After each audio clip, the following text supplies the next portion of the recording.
Maharashtra today 24 news, सत्य परिस्थितीचा सविस्तर आढावा।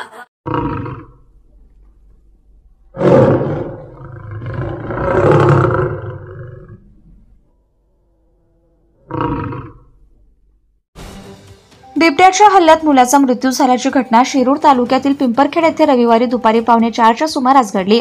अवघ्या 15 दिवसात जांबूत आणि पिंपरखेड भागात 2 लहान मुलांसह ज्येष्ठ महिलेचा बिबट्याच्या हल्ल्यात मृत्यू झाल्याने नागरिक संतप्त झाले असून नागरिकांनी वनविभागाच्या गस्ती वाहनाची मोडतोड आणि जाळपोळ केली। या घटनेमुळे परिसरात तणावाचं वातावरण आहे। रोहन विलास बोंबे वय 13 राहणार पिंपरखेड आंबेवाडी तालुका शिरूर असे मृत्युमुखी पडलेल्या मुलाचे नाव आहे। पिंपरखेड येथील आंबेवाडी परिसरात विलास बोंबे याचे घर असून आजूबाजूला ऊसाचं क्षेत्र आहे। रविवारी दुपारच्या सुमारास रोहन घरासमोर शेतात शौचासाठी गेला होता। त्यावेळी बिबट्याने त्याच्यावर हल्ला करून त्याला ओढून ऊसाच्या शेतात नेले। बिबट्याने रोहनच्या मानेला चावा घेतला। यात रोहनचा जागीच मृत्यू झाला। दरम्यान मुलाचा आरडाओरडा ऐकून त्याच्या आईवडिलांनी तेथे धाव घेऊन बिबट्याच्या तावडीतून रोहनची सुटका करून त्याला ऊसाच्या शेताबाहेर आणले। त्यावेळी बिबट्या डरकाळ्या फोडून त्याच्यावरही धावून गेला होता। या घटनेमुळे संतप्त झालेल्या गावकऱ्यांनी वनविभागाचे वाहन पेटवून दिले।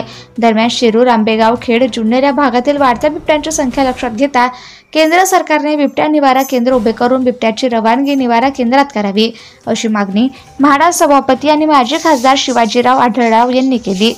महाराष्ट्र टुडे मराठीसाठी ब्युरो रिपोर्ट शिरूर पुणे।